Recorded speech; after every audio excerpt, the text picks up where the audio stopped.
Proteins, it is responsible for most membrane function. जो भी membrane में फंक्शंस होते हैं उसमें मोस्टली प्रोटीन्स ही हेल्प करते हैं, ठीक है, मेम्ब्रेन के थ्रू जो भी फंक्शंस होते हैं। फिर टाइप्स ऑफ मेम्ब्रेन प्रोटीन, दो टाइप के मेम्ब्रेन प्रोटीन होते हैं, इंट्रिंसिक और एक्सट्रिंसिक। इंट्रिंसिक नाम से ही आपको पता चल रहा होगा कि जैसे आप ये देखो, ये हो गई मेम्ब्रेन, ठीक है, फॉस्फोलिपिड बाइलेयर मेम्ब्रेन हो गई। इसमें इंट्रिंसिक मतलब मेम्ब्रेन के अंदर ही एक प्रोटीन होता है, लाइक अंदर थ्रू आउट, इसको क्या बोलते हैं, ट्रांस मेम्ब्रेन प्रोटीन भी कहते हैं, ठीक है। फिर एक्सट्रिंसिक प्रोटीन मतलब मेम्ब्रेन के बाहर प्रोटीन होता है, उन्हें एक्सट्रिंसिक प्रोटीन कहते हैं। तो यहाँ पे लिखा हुआ है इंट्रिंसिक और integral proteins embedded in lipid bilayer. देखो बाइलेयर हो गए, ये लिपिड की दो बाइलेयर्स हैं, ठीक है, दोनों एक ही बाइलेयर है। और यहाँ पे एम्बेडेड मतलब धंसा हुआ है प्रोटीन, इसको इंट्रिंसिक प्रोटीन और इंटीग्रल प्रोटीन कहते हैं, ठीक है। Often pass through the membrane forming trans membrane protein, ठीक है, ये मैंने बता दिया। इसका फंक्शन क्या है, आयन चैनल्स, देखो ये चैनल की तरह काम कर रहे हैं ना।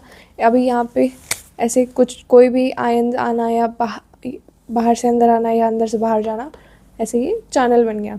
क्यों, अच्छा ये तो मैंने बताया ही नहीं आपको कि जो हाइड्रोफिलिक हेड होता है और हाइड्रोफोबिक टेल होती है, वो ऐसा स्ट्रक्चर ही इसलिए बनाते हैं क्योंकि जैसे बाहर का एक्स्ट्रा सेलुलर मैट्रिक्स है और अंदर साइटोप्लाज्म है, दोनों फ्लूइड सब्सटेंस होता है ना, सेमी फ्लूइड होता है।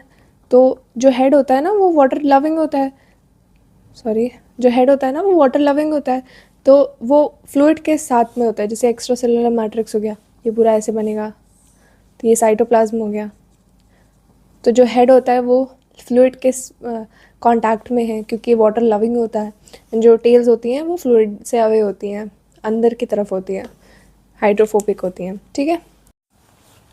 नेक्स्ट इज पेरिफेरल और extrinsic protein, it is attach to the membrane surface and do not penetrate the bilayer. देखो ये पेनिट्रेट नहीं कर रही है, ये अटैच है कहाँ पे, मेम्ब्रेन के सर्फेस पे।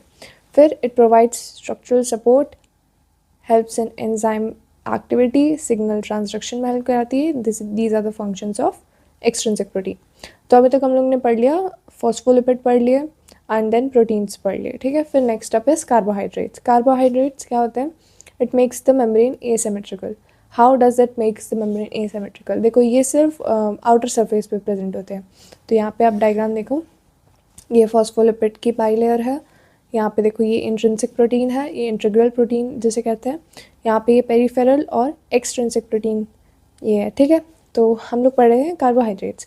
तो कार्बोहाइड्रेट्स दो टाइप के होते हैं, present as glycoproteins and glycolipids. Carbohydrate attached with proteins तो उनको ग्लाइकोप्रोटीन्स कह देते हैं। फिर अगर ये लिपिड से अटैच, यहाँ पे लिपिड होगा, अगर ये लिपिड से अटैच होते हैं तो इनको ग्लाइकोलिपिड्स कह देते हैं। देखो यहाँ पे ग्लाइकोलिपिड है क्योंकि ये लिपिड से अटैच है, ठीक है। फिर ये प्रोटीन से अटैच होते हैं, ग्लाइकोप्रोटीन हो गया। और देखो ये सिर्फ आउटर मोस्ट सरफेस पे ही प्रेजेंट होते हैं, इसीलिए जो मेम्ब्रेन, जो सिमेट्रिकल मेम्ब्रेन होनी चाहिए वो थोड़ी सी एसिमेट्रिकल हो जाती है, ठीक है। फिर हम लोग बात करते हैं नेक्स्ट अप इज कोलेस्ट्रॉल। ये बहुत ही इंपॉर्टेंट चीज़ है, yet good amount of cholesterol is good. So found in between phospholipid, ये फॉस्फोलिपिड लेयर के बीच में प्रेजेंट है, ऐसे देख सकते हो आप डायग्राम में भी। फिर it regulates membrane fluidity, membrane की फ्लूइडिटी को रेगुलेट करता है, लाइक ज़्यादा टेम्परेचर होगा तो फ्लूइडिटी चेंज कर देगा, कम टेम्परेचर पर फ्लूइडिटी ऐसे चेंज करता रहता है, तो ये रेगुलेट करता है मेम्ब्रेन फ्लूइडिटी को। ये देखो आप, ये पूरा डायग्राम देखो, ये आप एग्जाम्स में बना सकते हो, ठीक है। कोलेस्ट्रॉल यहाँ पे प्रेजेंट है, peripheral protein, integral protein, glycolipids, ये चैनल्स होते हैं, इंटीग्रल प्रोटीन चैनल्स होते हैं।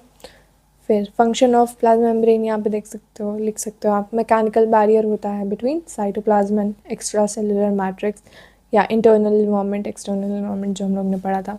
Maintain cellular composition, cell signaling में हेल्प करता है, ट्रांसपोर्ट में हेल्प करता है। MHC2 molecule, identity of the cell, ये भी प्लाज्मा मेम्ब्रेन के थ्रू ही पता चलता है क्योंकि इस पे ये वाले मॉलिक्यूल्स होते हैं जो आइडेंटिटी, मतलब हर सेल दूसरे सेल से अलग होता है। या जैसे आप कभी देखते हो कि जब डोनेशन होती है तो मैच होता है, या ट्रांसप्लांट होता है तो मैच होता है ना, तो ये सब उसमें हेल्प करता है। तो ये सब कहाँ प्रेजेंट होता है, प्लाज्मा मेम्ब्रेन में। That's it.